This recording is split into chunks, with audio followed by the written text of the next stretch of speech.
बिस्मिल्लाहिर्रहमानिर्रहीम। अस्सलाम वालेकुम नाज़रीन, आप यूट्यूब चैनल देख रहे हैं। मैं इमरान खान हूँ। पेट्रोल की कीमत एक दफ़ा फिर बढ़ा दी गई है। यानी जब रजीम चेंज ऑपरेशन हो रहा था उस वक्त पेट्रोल की कीमत थी 150 रुपये लीटर और डीजल की कीमत थी 145 रुपये लीटर। और वो पेट्रोल और डीजल बहुत महंगा करार दिया जाता था हमारे भिखारी दानिश्वरों की नज़र में। उस वक्त जो अपोजिशन थी, यानी जो पीडीएम की जमातें हैं, वो ये कहती थी कि गरीब की कमर टूट गई है, गरीब बहुत परेशान है। और आईएमएफ के सामने इमरान खान ने पाकिस्तान को ऐसा गिरवी रखा है कि उसकी वजह से आज पेट्रोल 150 रुपये और डीजल 145 रुपये लीटर बिक रहा है। यही कहा करते थे ये लोग, बल्कि मुतालबा करते थे कि 70 रुपये लीटर बेचो, और ये कहते थे कि अगर हम आ गए तो 100 रुपये से कम में लीटर बेचेंगे और डॉलर भी हम 100 रुपये का कर देंगे, 130 रुपये का मैक्सिमम, और बाद में हम उसको बतदरीज 100 रुपये में ले आएंगे। ये हमेशा वो लोग कहा करते थे। और हमारे बहुत सारे ऐसे दानिश्वर हैं जो इसके बारे में बड़ी बुलंदो बांग दावे किया करते थे। इसहाक डार को बनाकर पेश करते थे ऐसे कि जैसे कि वो बहुत बड़ा साइंटिस्ट है इकोनॉमी का। यानी हमारे जो अंसार अब्बासी साहब हैं, उन्होंने तो खास तौर पे उनके लिए वीलॉग्स किए, उनके लिए लिखा, उनके लिए ट्वीट्स लिखे कि इसहाक डार की याद तो आती होगी, इसहाक डार से माफ़ी मांगनी चाहिए, इसहाक डार के हाथ पांव जोड़कर उसे वापस लाना चाहिए। मुझे लगता है कि अब वक्त आ गया कि पूरी कौम, पाकिस्तान की एस्टेब्लिशमेंट, पाकिस्तान का बच्चा बच्चा इसहाक डार साहब को कहे माफ़ कर दें। सर, अल्लाह दा वास्ता डार साहब माफ़ कर दे और चले जाओ। यानी ये वाली माफ़ी तो हम मांग सकते हैं, और कौन सी माफ़ी मांगे अब ये कौम इसहाक डार से। यानी माफ़ी मांग के भी जान छूटती है तो लोगों को अब छुड़वा लेनी चाहिए, क्योंकि वो एक अकाउंटेंट है, वो इकोनॉमिस्ट नहीं है, वो अदाद शुमार के मुताबिक सोचते हैं, वो इकोनॉमिक बिजनेस के बारे में नहीं जानते। और ये अब साबित होता चला जा रहा है कि एक अकाउंटेंट को शरीफ खानदान ने बड़े अरसे तक, लंबे अरसे तक इस कौम के ऊपर मुसल्लत करके रखा और बदस्तूर मुसल्लत किया हुआ है। अब आ जाए कि पेट्रोल की नई कीमतों की जो उसमें इजाफा हुआ है उसका इतलाक शुरू हो गया रात 12 बजे से।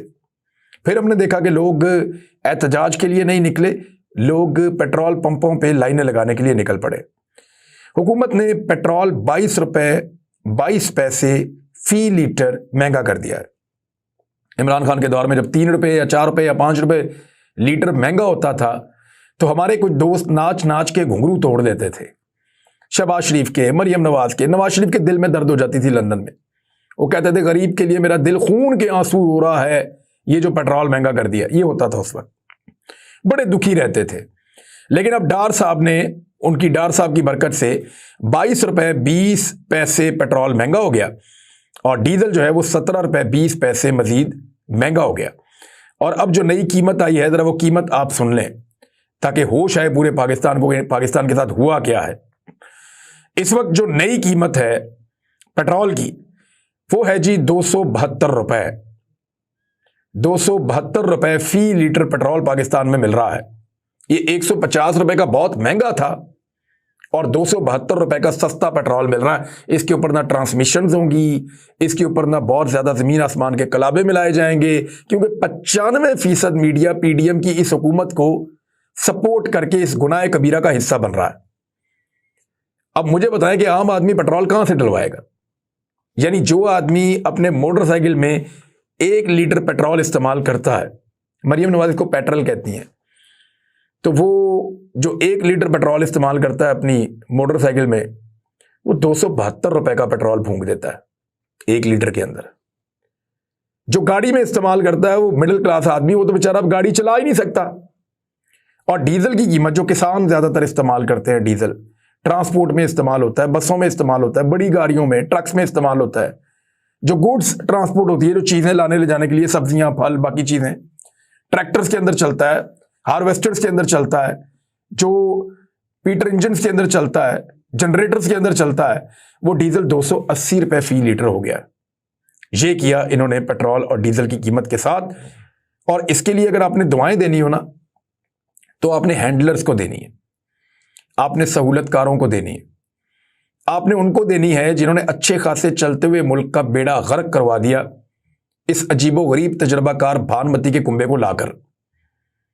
यानी उन्होंने अपने ज़हन के अंदर यह सोचा कि अगर इमरान खान रहा तो यह मुल्क नहीं रहेगा। यानी इमरान खान पाकिस्तान के लिए खतरा बन चुका था उनकी नज़र में, और उन्होंने वो खतरा हटाकर ये खतरनाक लोग इस मुल्क के ऊपर मुसल्लत किए। यानी इमरान खान इतना बुरा था कि एक्सपोर्ट्स भी ठीक चल रही थी, इतना बुरा था कि रेमिटेंसेस भी ज़्यादा मिल रहे थे, इतना बुरा था कि टैक्स के तमाम टारगेट ना सिर्फ अचीव हो रहे थे बल्कि ज़्यादा टैक्स इकट्ठा हो रहा था, इतना बुरा था कि महंगाई पर भी कंट्रोल था, इतना बुरा था कि सब्सिडीज भी दे रहा था गरीब को, इतना बुरा था कि इसी काम के अंदर वो साइबान भी दे रहा था, लोगों को सर छुपाने की जगह भी दे रहा था, इसी बजट के अंदर सस्ते घरों की स्कीम भी दे रहा था, इसी बजट के अंदर वो हेल्थ कार्ड भी दे रहा था, 10-10 लाख रुपए का हर गरीब को इलाज की सहूलत वो दे रहा था, इसी बजट के अंदर वो पनाहगाहें भी दे रहा था, इसी बजट के अंदर वो लोगों को मुफ्त खाना भी दे रहा था, एहसास प्रोग्राम भी चला रहा था। वो इतना बुरा था और उसी बजट के अंदर इन्होंने सारा कौमी खजाना खाली भी कर दिया। आईएमएफ के दरवाजे पे खड़े हैं और पैसे अभी तक नहीं मिल रहे, क्योंकि जो वर्चुअल मीटिंग होनी थी वो भी आईएमएफ ने मुलतवी कर दी है। मैं आपको खबर दे रहा हूं कि जो वर्चुअल मीटिंग होनी थी आईएमएफ की दरखास्त के ऊपर मुलतवी होगी, 1 हफ्ते के बाद होगी और मुमकिन है कि इसमें कोई डेवलपमेंट हो सके। अगर हो भी जाती है तो पाकिस्तान अपने कौमी खजाने के अंदर से और बहुत सारे पैसे गंवा चुका होगा। आईएमएफ अगर इनको 1 अरब सवा अरब डॉलर दे भी देगी तो उसका क्या करेंगे? महंगाई तो कंट्रोल नहीं होगी, इकोनॉमी तो नहीं बचेगी, फिर दोस्त मुल्कों से पैसे मांगेंगे। पहले जो उनसे पैसे लिए हुए हैं वो अभी तक वापस नहीं कर रहे, बल्कि जो दोस्त मुल्कों ने बैंकों में पैसे रखे हुए थे, कमर्शियल लोन था हमारे पास, कुछ हमने लिया हुआ था यूएई से 2 अरब डॉलर का, वो हमारे पास पड़ा हुआ है। जो हमने लिया हुआ था सऊदी अरब से 3 अरब डॉलर, वो हमारे पास है, वो भी खर्च लिया। जो चाइना से लिया हुआ पैसा वो भी खर्च लिया। और कौन पैसा देगा? और अगर देगा तो वो आप कैसे लुटाएंगे? मुल्क लगातार नीचे की तरफ जा रहा है सिर्फ एक जिद और अना की वजह से। तो आप दुआएं दीजिएगा कि इमरान खान का बदतरीन दौर खत्म करके वो लोग एक सुनहरा दौर लेके आए जिसके अंदर अब तमाम चीजें बर्बाद हो चुकी हैं। 272 रुपए का लीटर पेट्रोल और 280 रुपए का लीटर डीजल, और ये भी और महंगा होगा। चाहे इमरान खान की हुकूमत आ जाए, चाहे किसी की भी हुकूमत आ जाए, अब अगर पाकिस्तान में कानून का खजाना निकल आया तो अलग बात है, वरना अब ये चीजें महंगी इसलिए होंगी कि आईएमएफ के साथ एक बदतरीन मुआहदे के अंदर इसहाक डार ने पाकिस्तान को बांध लिया। भाई इसहाक डार के ऊपर केस पाकिस्तानियों ने तो नहीं बनाया था ना, गरीब पाकिस्तानियों ने, तो बदला गरीब पाकिस्तानियों से क्यों ले रहे हैं? मुझे तो ऐसा लगता है जैसे पाकिस्तानियों से कोई बदला लिया जा रहा है, पाकिस्तानियों के लिए जानबूझकर मुश्किल हालात पैदा किए जा रहे हैं, पाकिस्तान को रोजाना की बुनियाद के ऊपर मजीद गहराई के अंदर धकेला जा रहा है, मजीद खाई के अंदर फेंका जा रहा है। अब ये महंगाई की जो वेव है ये हर जगह पे इंपैक्ट अपना डालेगी और आपको नजर आएगी। इमरान खान साहब की जमानत के हवाले से हाई कोर्ट से उन्होंने रुजू किया था हिफाजती जमानत के लिए, लेकिन हाई कोर्ट ने इमरान खान साहब को कहा कि वो पेश हो जाएं, वो नहीं हुए तो ये भी कहा गया कि अब स्टेचर पे आ सकते हैं तो वैसे आ जाए।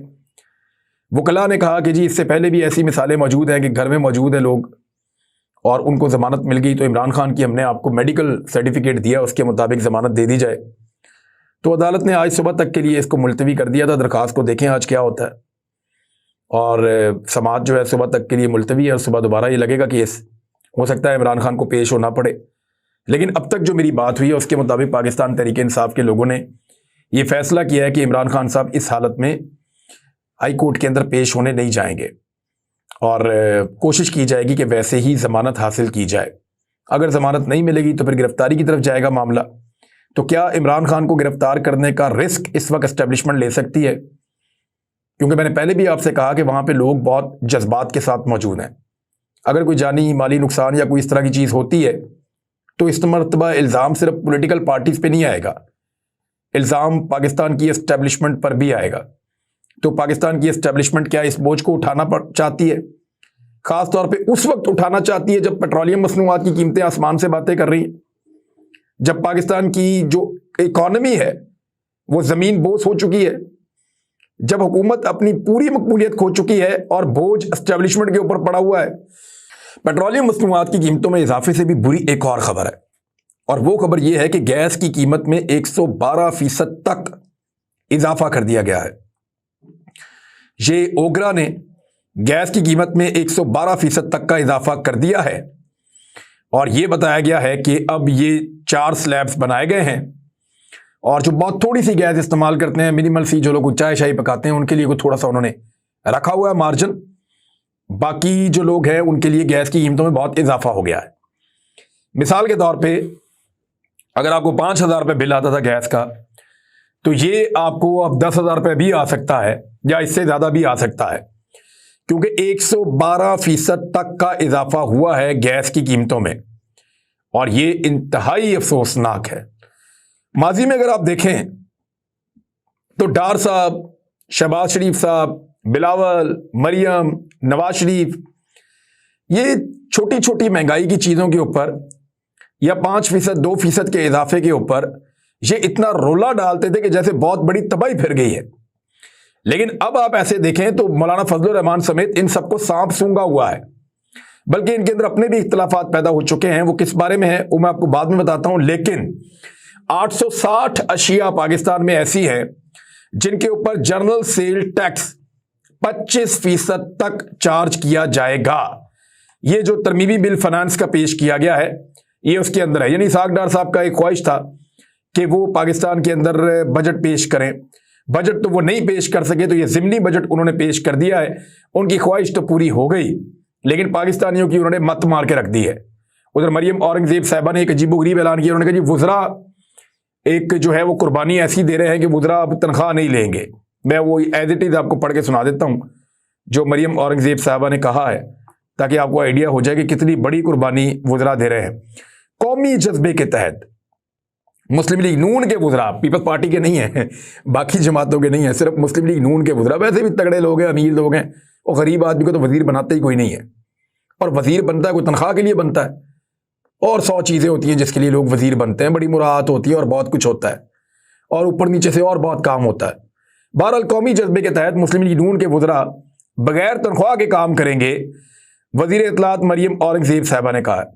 तो मरियम औरंगजेब साहिबा, आप लोगों से गुजारिश है कि आप लोग अपनी तनख्वाह डबल कर लें, बल्कि आप लोग अपनी तनख्वाह 3 गुना कर लें, पेट्रोल वापस सस्ता कर दें कौम का। आप अपनी तनख्वाह 4 गुना कर लें, पेट्रोल, गैस, आटा, चीनी, दालें, घी और वो तमाम चीज़ें जो आपने महंगी की हैं वो वापस उन्हीं कीमतों पे ले आएं जिन कीमतों पे वो रजीम चेंज ऑपरेशन से पहले थी। आप 4 गुना तनख्वाह ले लें। आपकी तनख्वाह से, चंद लोगों की तनख्वाह से, कुछ 40, 50, 60 लोगों की तनख्वाह से कोई इस कौम को फर्क नहीं पड़ेगा। फर्क कौम को कब पड़ेगा? कौम को फर्क तब पड़ेगा जब आप वो चीजें सस्ती करेंगे जिन्हें वो रोजमर्रा के इस्तेमाल के लिए खरीदते हैं। पीपल्स पार्टी ने जो हुक्मरान इत्तेहाद है उसको एक बड़े इम्तिहान में डाल दिया है, क्योंकि ANP और जो MQM है वो चुप करके इलेक्शन लड़ना चाहते हैं पाकिस्तान तरीके इंसाफ के खिलाफ इन 33 नशिस्तों पे जो मार्च में होने जा रहा है। वो चाहते हैं कि वो ये इलेक्शन लड़ें, लेकिन पीपल्स पार्टी कहती है कि हम सिंध में MQM के लिए और खैबर पख्तूनख्वा में ANP के लिए मैदान खुला नहीं छोड़ना चाहते, क्योंकि ये लोग हुकूमती इत्तेहादी हैं और ANP तो PDM का हिस्सा है। लिहाजा ये इंतखाब में ना जाएं और ये इस इंतखाब का वैसे ही बाइकआउट करें जैसे peoples party, PMLN, Fazlur Rahman और बाकी जमातें कर रही हैं। ये उसी तरह इसका बाइकआउट करें। अगर ये बाइकआउट नहीं करेंगे तो फिर हम कैसे खाली छोड़ दें इन नशिस्तों को? तो अब ये एक और इम्तिहान पैदा हो गया, और ये आने वाले दिनों में इन्होंने, याद रखिएगा, आपस में लड़ना भी है, और खासी लड़ाई इन लोगों को आपस में करनी है, क्योंकि इन्होंने सियासत एक दूसरे के खिलाफ करनी है, और ये हमेशा से एक दूसरे के खिलाफ थे, आइंदा भी इन्हें एक दूसरे के खिलाफ ही रहना है।